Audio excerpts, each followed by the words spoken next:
All right, everybody, welcome back to Scratch the Vinyl. We're back at it again. I got to be honest with you guys. I'm pretty pumped coming off our benefit show weekend and everything. It was a fantastic show. It was a great day, and it was just awesome. Welcome back, Randy, Brooke. We have some guests coming in here momentarily, and we're gonna have them on. And I'm pretty pumped to talk to these guys, honestly, because just a little preface here. They're in a Christian rock band, which I think is very cool. And I just want to talk to them about their, maybe is it an uphill battle? I don't know. I don't know what it is, but I've listened to my share of Christian rock, so I'm pretty excited to talk to these guys. So, welcome to the show, everybody. Hello, welcome. Thank you. We did have a great weekend with our benefit for spina bifida, and we raised some really good money for Willow, our special little girl who just had her operation. And what a great weekend. And the acts were so good. It was nice to get everybody in on one big project for Scratch the Vinyl, and we did a lot of good. And really, how awesome was it to have the generosity of all of our Northeast Lincoln people supporting live music? It kind of brings me to my quote of the day from Dave Grohl, which is pretty simple. He says, "Be someone's light when they are hopeless." And let me tell you what, Scratch the Vinyl came through with a little shining light for little Willow this weekend. And again, thanks to all the acts that were there this weekend. Yeah, it was very emotional too. That little girl is so sweet. And man, 4 years old, and she's probably had more surgeries and things done as a 4-year-old than we all do combined in our lifetime. She was so adorable. I love her so much. She's one of my new best friends. She seemed a little pensive when she was around me, That's the only word. Whenever I did a picture with her, it was like when we used to go to McDonald's and our grandma would make us take a picture with Ronald McDonald, and everyone was just like shrieking and crying. That's how I felt for her. You were Santa. You were like the weird Santa Claus. Well, the thing I noticed the most was, just how resilient she was. She just got off that surgery. She had her cast on. I'm sure she wasn't feeling the best, but her spirit just seemed to everybody that walked in the room to meet her, she was just glowing and kind of absorbing the good times for the day. And I mean, it just shows you that kids can really bounce back from just about anything. Well, it's great to see positivity with music and everything, and I think that's a good segue into the guys that we're having on here. We're gonna have from the band again for the first time. We're gonna have Brent and Preston on the show right now. Welcome to the show, guys. Thanks for having us. Yes, thank you. I think it is a good preface because you guys are Christian rockers, which I think is awesome. There's a lot of positivity in that, and we can get into all of that here shortly. But you guys are kind of fighting the good fight, I feel, in a lot of ways, and I kind of just I really do kind of tip my hat to you guys on that. It's something that I always wanted to play for, like churches and do things like that. And I even tried out for an African American church here in town. And to be honest with you, I didn't have the chops to play with them, man. Like they were like, here's the song, play to it immediately. And I'm just not that musician. I have to like practice and have it all down. But man, the stuff they were doing like blew my mind. So I tip my hat to you guys. Thank you. So how we do, Randy mentioned that we have a quote. He quoted Dave Grohl. Do you guys listen to Foo Fighters at all? What do you guys think of that quote that he laid out for us? Yeah, that lines up pretty well with our whole thing. Our whole idea from the very beginning was we want to have a message of hope. However that's delivered, in whatever context. However much Christianity is sprinkled into the music, as long as there's hope, that's our whole image. Right.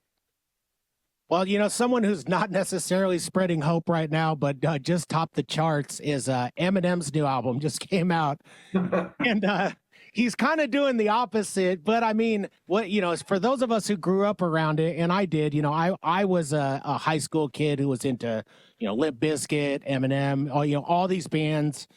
And I see the value in it, but as I grow up, I kind of like became the old guy, right? That sits in the garage and kind of like digs like everything else. So it's kind of weird to listen to it again. But man, did you guys see that at all, Randy? Did you see how they topped Taylor Swift this week? Well, Taylor Swift, of course, has held the top #1 album for over 3 months now. And of course, who other than Eminem to come and break through and take over the top spot again after all this time. Yeah, he's very iconic. That's who we listened to all the time was Eminem, and seeing his new album and everything. But I mean, I don't mind that he's taken over Taylor. Well, his persona anyways. Yes. Well, that's my hot take on the album. So I've listened to it multiple times now. I did it for scientific purposes, of course, and like most things. And I listened to it from the start to finish, as Eminem told us to do it. I listened to it from the back end all the way back to the start to see if it had a different meaning. And the only thing I took out of it is this, and I'm not an angry Gen Zer and all this stuff. I grew up loving Eminem, but if you don't look at it as him playing a role of himself, which I think is pretty genius, then I could look at it as this is just a guy who's negative, who's just taking pot shots at people, still beating the Christopher Reeve drum, a guy who's been dead for years. And you could get very upset, right? Like when I read Rolling Stone and I read all these things, people are like outraged by this, but I knew that would happen with all the woke kids. But if you look at it as he's playing a role, right? He's a movie character, then I can kind of see it. I want to get the perspective of Brent and Preston. Like I don't know, do you guys listen to Eminem at all? What do you guys think about this when you hear about it? So I listened to the third album quite a bit. What was that called? The show or the? What is that? Marshall Mathers? Is that the Marshall Mathers LP or is that? Yeah, Marshall Mathers. I don't even remember which one, but I listened to that a ton when I was in my 20s and it came out. But yeah, I haven't listened to any of it since then. I think you're right, man. It's just a lot of anger and negativity. It just doesn't sit with me anymore. A lot of people, they try to take shots at Marshall, but and so it's it's his way of battling back of almost every issue and every social issue. And I mean, to me, of course, lyrically, he's a genius. I mean, every line, everything, every song, there's something behind every line. Like he doesn't take any shortcuts when it comes to putting those together. And that's what, to me, makes him a genius at what he does. There's a lot of passion in his music for sure, whether if it's angry or happy or whatever. There's a lot of passion. You can tell when he's singing it and when he's performing. So, I mean, I give him that. Props to that. Well, psychologically, if you look at it, if you really want to dive into it, Marshall has talked about being bullied as a kid, not being able to defend himself, actually laying down and being kicked and beaten by people. And so that has to really, add to the psyche of what's going on. Then with, drugs, alcohol, family life, he talks about his mom and everything. I mean, it's really not shocking that he goes that route. My thing is Marshall, if you're listening out there, I don't want any beef with you. I don't want you shredding me, calling me a fat baby or something. I don't want any beef with Marshall, man. I don't think I could handle him lyrically at all. No, you'll probably be his next, he's going to do like a duo thing or something. That'd be cool. He could get us famous, man. Let's beef with Marshall and then have him completely shred us to nothing. I'm down. We'll let Brooke do it. Okay. All right, so let's scratch the vinyl on that. I just thought that it was at least poignant to bring up that, Slim Shady is on the top of the charts right now, and I don't think he's going anywhere anytime soon. Make the scratch noise. So let's get down to business with who we have here, everybody. We have two great guests here, a couple of rockers. I believe Brooks said you guys are from Kearney, correct? Is that right? Or are you in the Kearney area? We're Kearney, yep. Right on. And so, again, you guys are from, again, for the first time, We have Brent and Preston here. And honestly, we just want to. I'm gonna let the other hosts kind of ask you some questions that they have. But I would say my first question is this: is what got you? We always want to know what got you guys into music, and what does music mean to you? Let's start with that. I was always into sports growing up, and I never cared about music until I discovered the guitar, and I thought, "Oh, this is the coolest thing ever!" Right? Girls think it's cool, and the rock stars back in the day. This was like right when hair metal was leaving and grunge was taking over, but I thought they were both cool. I mean, these huge mega rock stars in the '80s, and then these guys in the '90s that were equally as cool in a totally different way. It all appealed to me, and so I told my mom that I wanted to play the guitar, and she said, "No, you're gonna turn into a heavy metal guy on drugs and all that." And I said, "No, that's not gonna happen." And she said, "Well, fine, then you have to play the piano for 2 years, and then I'll let you play the guitar." And I hated that, but I did it, and I actually started to love the piano. And so music really started with the piano for me, and I still play a little bit, but she let me start playing the guitar, and I got into all the heavy metal and everything, just like she said. But I came back around, and so yeah, this has just kind of been it for the last 25 years. What about you, Brent? What do you think about music, and where did your thoughts on that? So I was actually probably the opposite of that, like never very athletic growing up.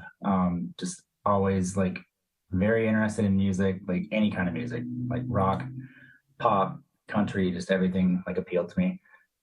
So I would just listen to, back then, like all the CDs and like those kind of things. I was in band, did like some choir, but like not really ever like competent enough to like sing out.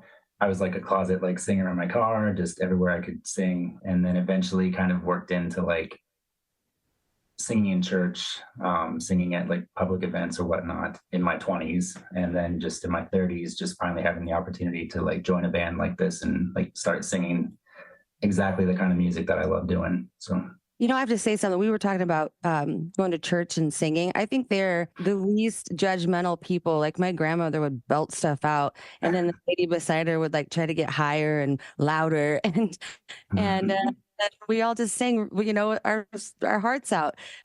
I would like to know. I know you guys have records, or you guys have stuff coming out in the fall. Maybe can we talk about that? I want to hear about that. Yeah, so we've been together as a band about 2 years, and it's been kind of a rocky go. We've had some things that have been keeping us from getting to where we want to be faster, but we finally got on track, and we've been in the studio.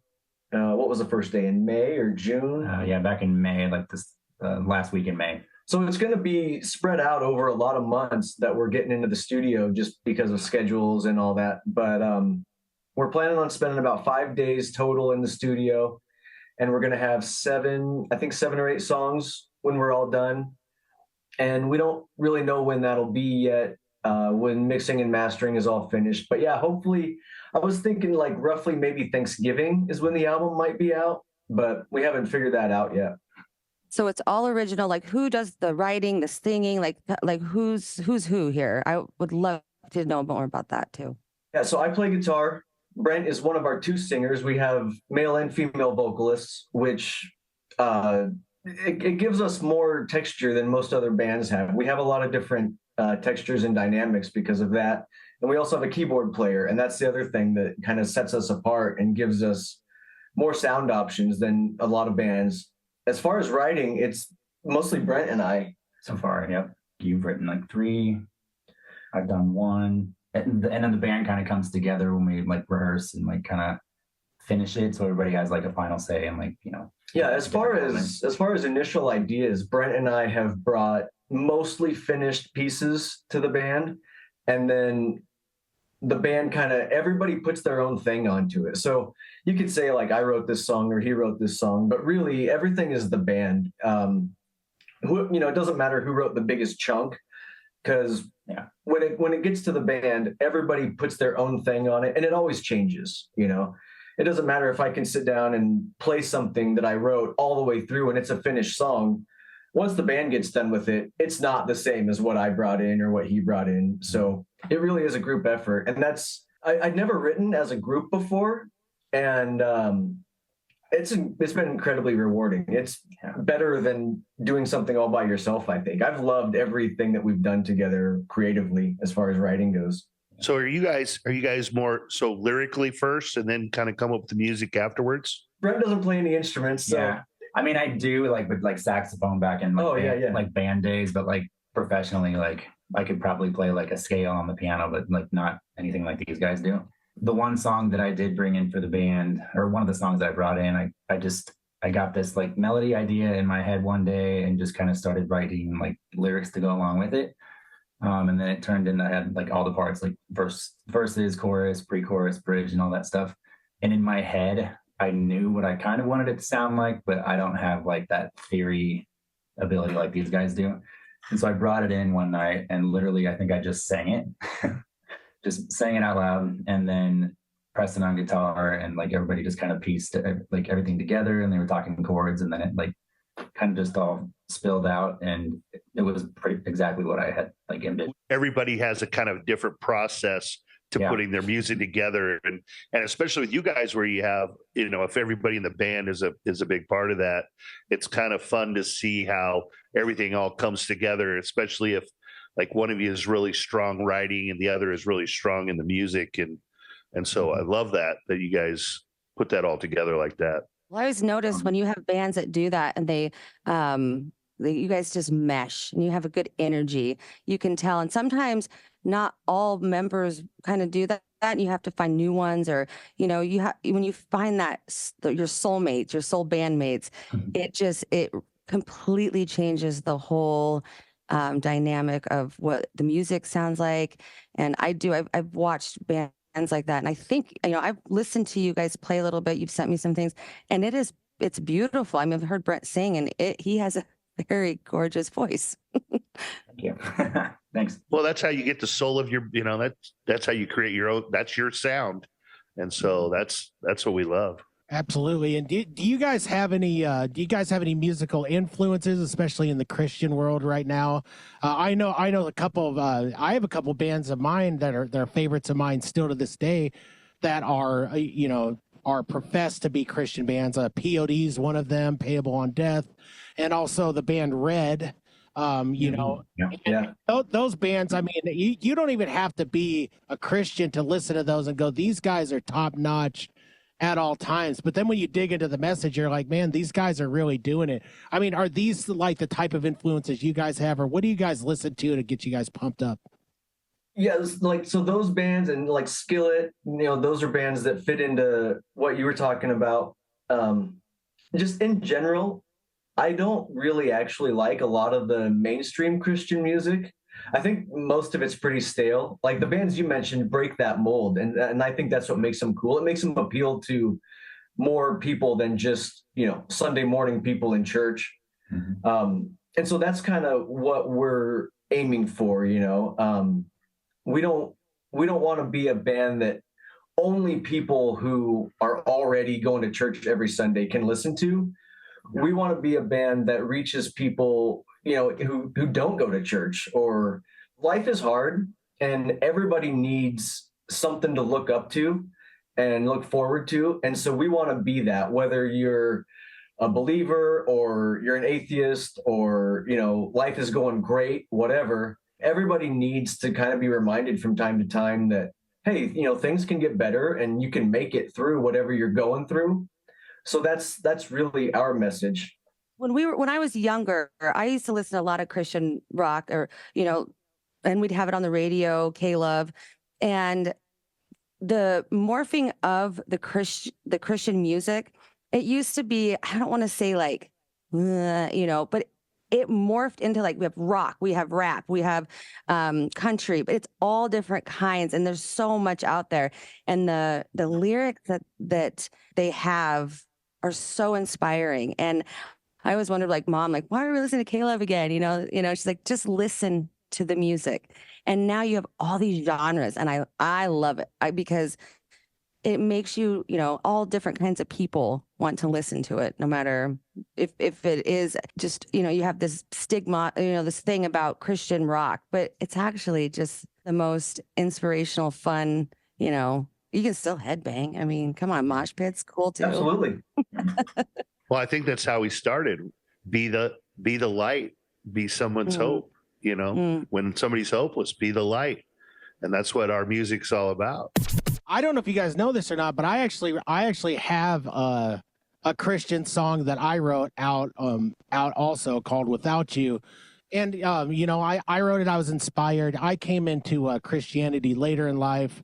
I'm by no means a great example, but I try to be a good human being. I try to follow principles, and I try to just be a light myself to people around. So I mean, I definitely get it. What you guys are doing is trying to transcend past the, just where they insert God and love here, kind of like the and no offense, but like the boring praise songs at some of the churches.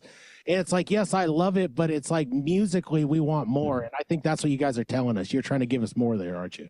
Yeah, you hit the nail on the head. Yeah, a lot of the mainstream stuff that I really am not a fan of, like you said, they have to insert certain words, and it doesn't matter if it fits the rhythm or the meter or the rhyme. It's like, well, we have to put these words in there so people know what we're talking about. And it just takes the art out of it. And the melodies suffer. And, then the music is kind of just a background thing because they have to have some music. So the message is great. That's fine. But artistically, it's just kind of boring. So I think you find that a lot in culture with the Christian side or the woke stuff. Like they put this message, like I have to say this specific thing, and the art suffers. So I think what we try to do is, we want to convey whatever it is we're feeling, and we put the music and the melody and all of that first. And if this word doesn't fit, then you change it. You can edit your stuff to make it.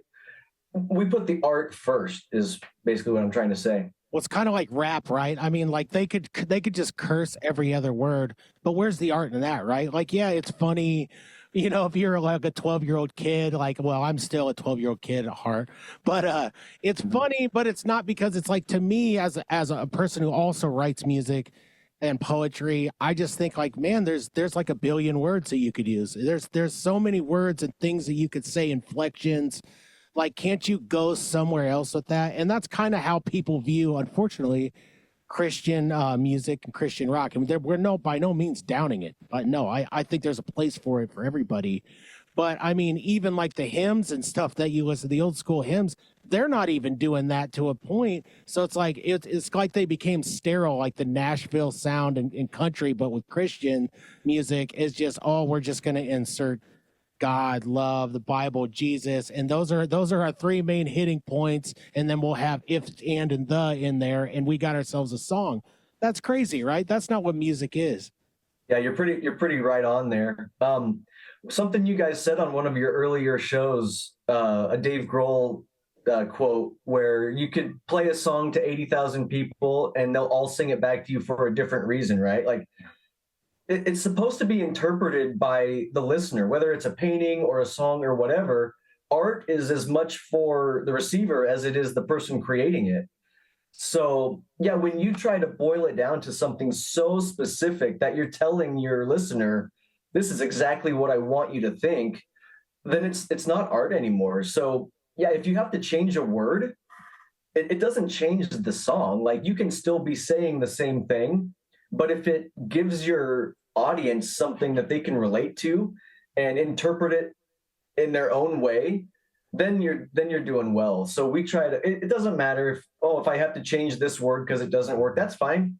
It doesn't matter. We can still put out a good product, and hopefully people can relate to it in their own way without being told what to think. Well, sometimes though, I think when we have a title like Christian rock or rappers or whatever, you have this idea of what it's going to be, or, what we're going to think or how, but when in reality, it's all music. We didn't have titles on it and we just found what we loved.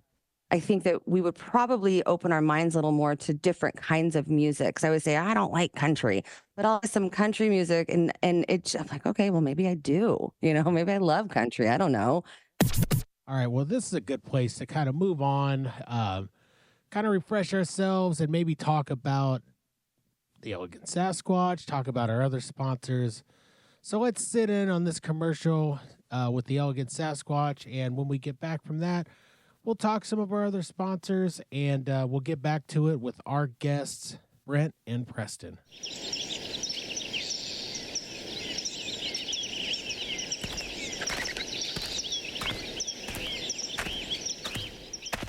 Hey there, human friend. Are you tired of your beard looking like a bird's nest after a windstorm? Whoa, what? Who's there? It's just me, your friendly neighborhood Sasquatch. I couldn't help but notice your, rustic beard situation. Right? Thanks for pointing that out, Bigfoot. But what can I do about it? Fear not, my follicle challenge friend. Introducing the Elegant Sasquatch Grooming Company. We specialize in grooming products that'll make your beard as majestic as a redwood tree. Elegant Sasquatch? Sounds fancy. What do they have? We've got everything a discerning Sasquatch or human needs to keep their facial foliage in top condition. Beard washes to cleanse away the forest grime, beard balms to tame those wild whiskers, beard oils to nourish and hydrate, and beard butters to make it as soft as a bunny's fur. Wow, that's quite the lineup. Why should I choose the Elegant Sasquatch, though? Because, my friend, we believe in sophistication for our outer beast. Just because you're a Sasquatch or a human doesn't mean you can't be classy. I never thought I'd hear a Sasquatch talk about sophistication. All right, you've convinced me. Where can I find these products? Head on over to the elegantsasquatchco.etsy.com and use the code SUPERSHOW to save 20%. Your beard will thank you. Thanks, Sasquatch. I'll make sure to check it out. And hey, maybe next time we meet, my beard will be as elegant as yours. Now that's the spirit, my friend. Happy grooming.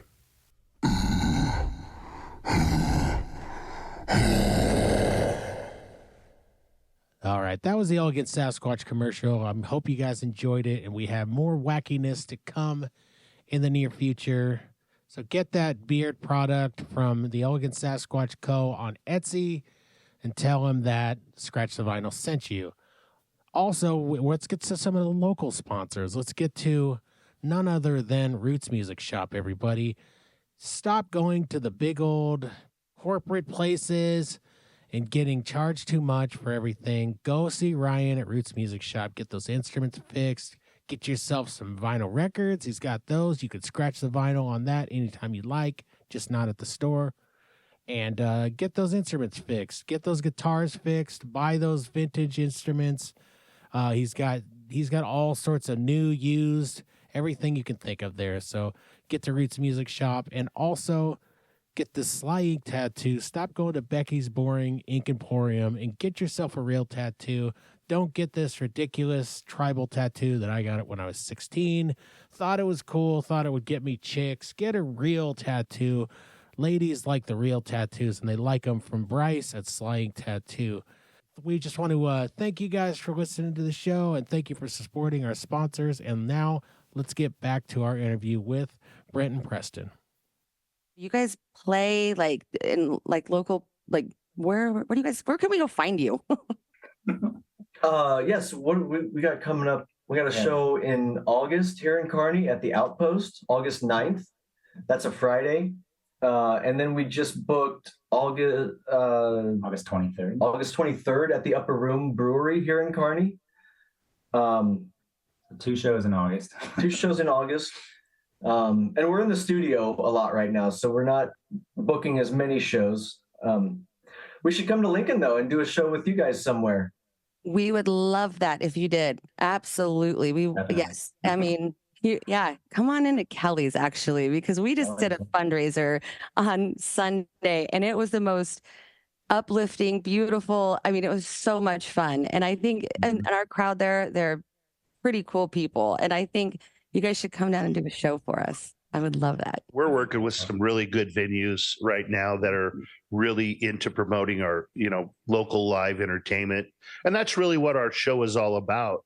I mean, we try to give everybody a little taste of everything that's around town.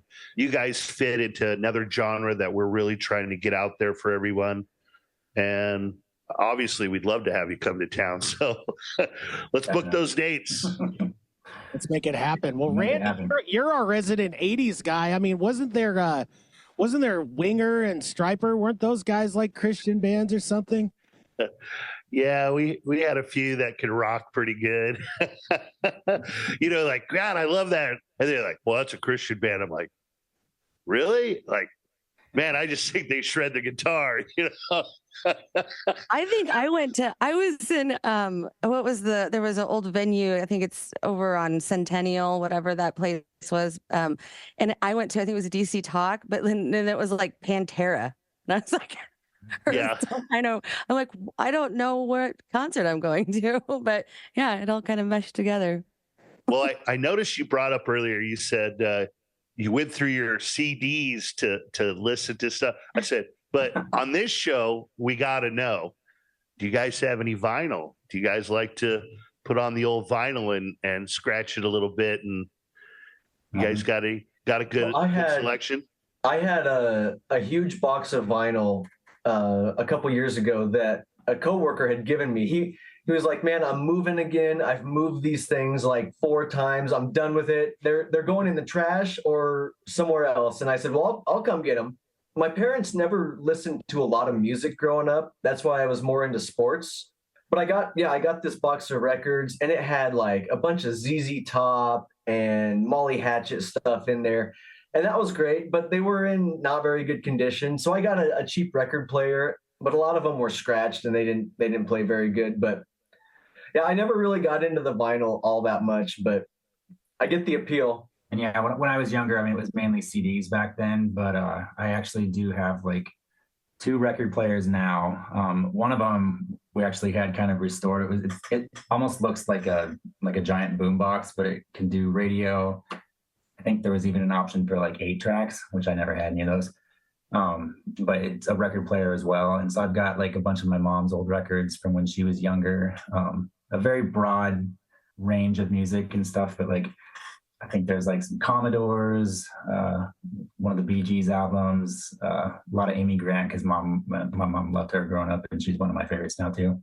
Actually had the like extreme like pleasure of interning at Warner Brothers Records back in 2008, and when that was back when it was all CDs. I don't even think that digital had started yet, but so I have a bunch of stuff from when I worked there.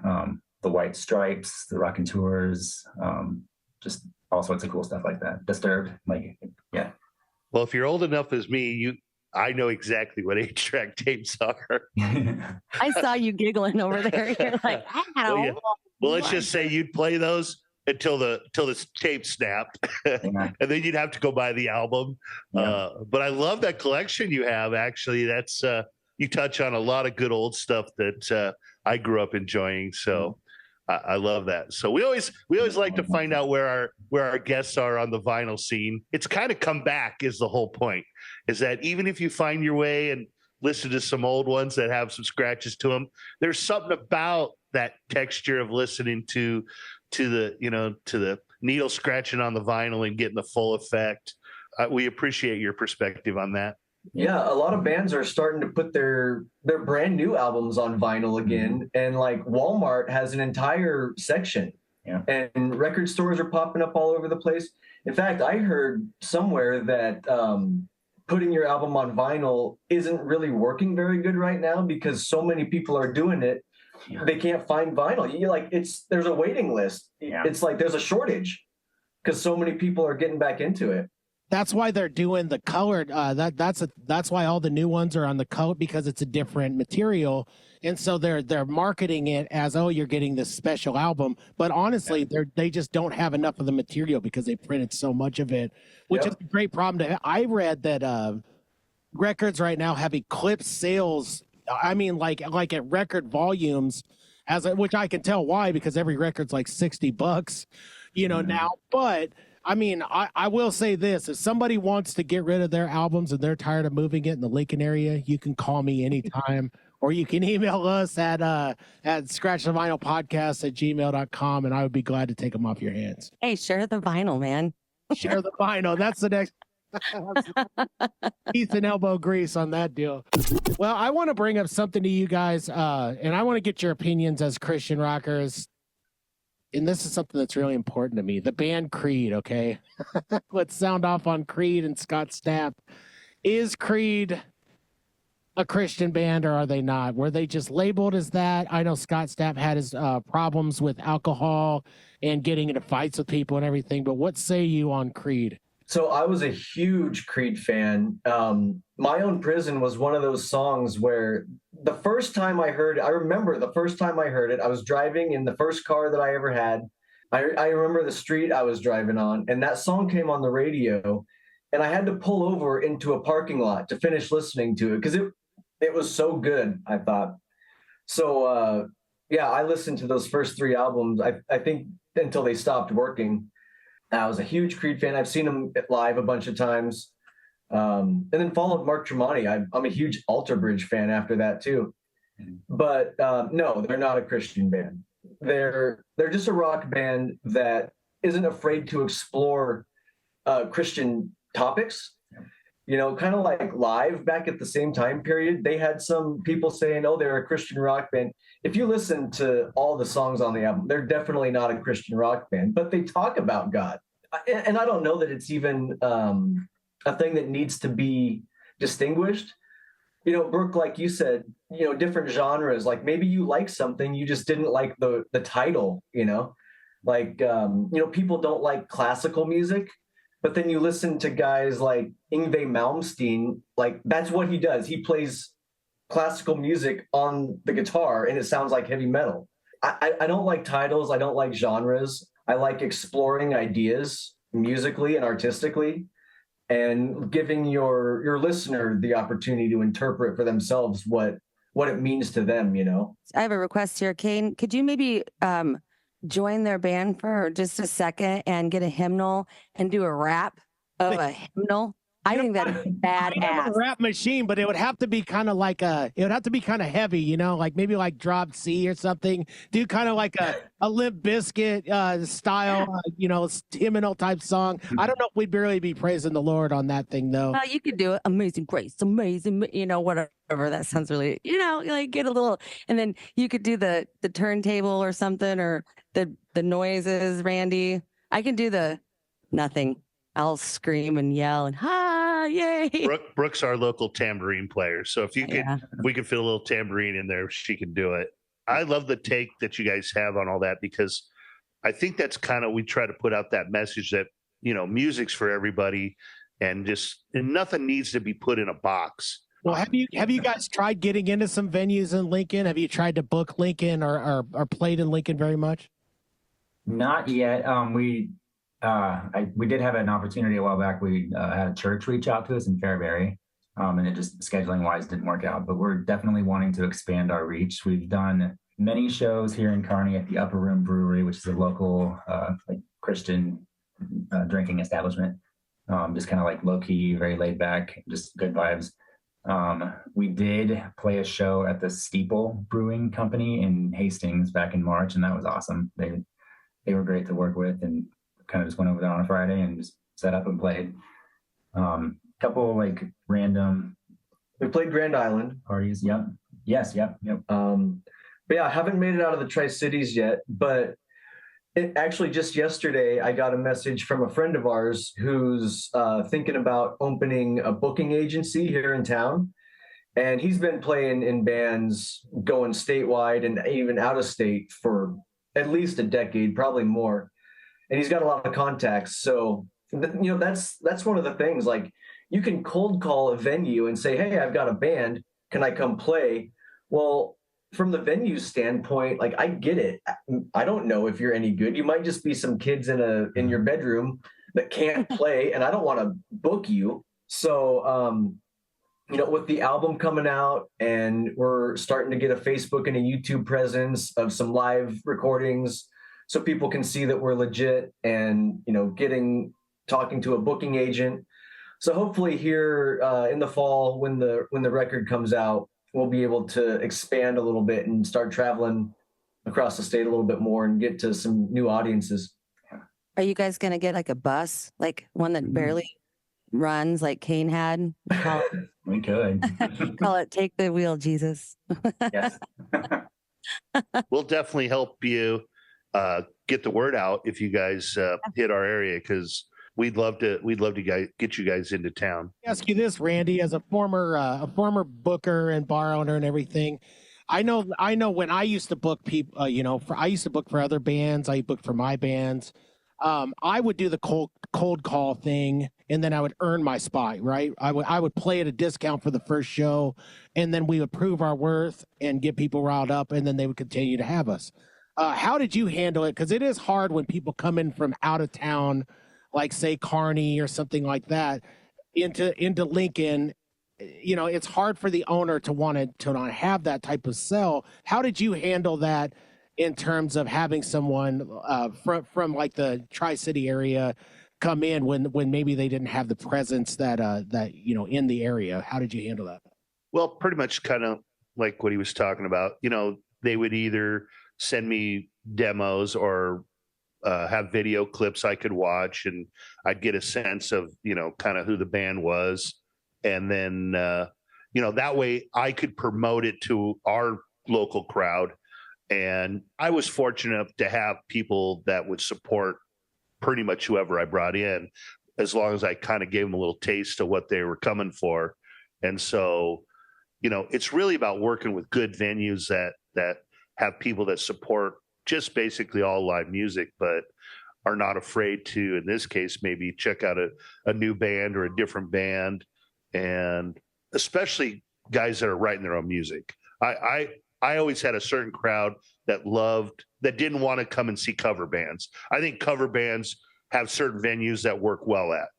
But if you are doing your own thing and you've got your own music, playing at venues that support all live music and original bands, you can definitely create a good following just by getting yourself out there and going to places like that. So, well, and also, you have social media now to kind of, hey, go to my Facebook page, or here, go to Amazon Music, and that's something good about the internet that we have to be able to promote and to listen to, because I get calls all the time at Kelly's and say, hey, can I come in? But I have to go look at their, Facebook page and stuff, because sometimes I'm like, whoa, I'm so glad I didn't say yes to that. Or yeah, heck yeah, come in, So I think that helps out a lot business way. We had such a success on Sunday. We're definitely going to probably have more shows. I'm sure we would love to have you guys on, at some point on one of our shows. Get your foot in the door in Lincoln. I can always reach out to me. I can help too. Fortunately, I know a lot of people. I've always been pretty good at booking, and I would try to help you guys too. If you guys would be willing to play with non-Christian bands or whatever, it's up to you. But absolutely, yeah. But we definitely hope to see you guys out there. I know we're kind of running low on time here on the interview, but we so very much thank you guys for coming on the show. Once again, we have Brent and Preston for the first time from Kearney. Check them out, everybody. I think that these guys are going to really change the game when it comes to rock. And like they said, they're not just playing your typical Christian type stuff. They don't want to be put in that box. They're just trying to spread a good message, which is exactly what we're looking for in the musicians that we want. Thank you so much. We appreciate you guys so much. Thank you. I cannot wait to go see you guys live. Thanks again, guys. We really appreciate your time and being on the show, and we mean it. If you guys want to try to break in down here, we'll do everything we can to help you. Yeah, thank you guys for the opportunity. This has been great. Definitely. Well, thank you for being on Scratch the Vinyl, and we will talk to you again another time, hopefully. Take care, guys. Scratch the Vinyl.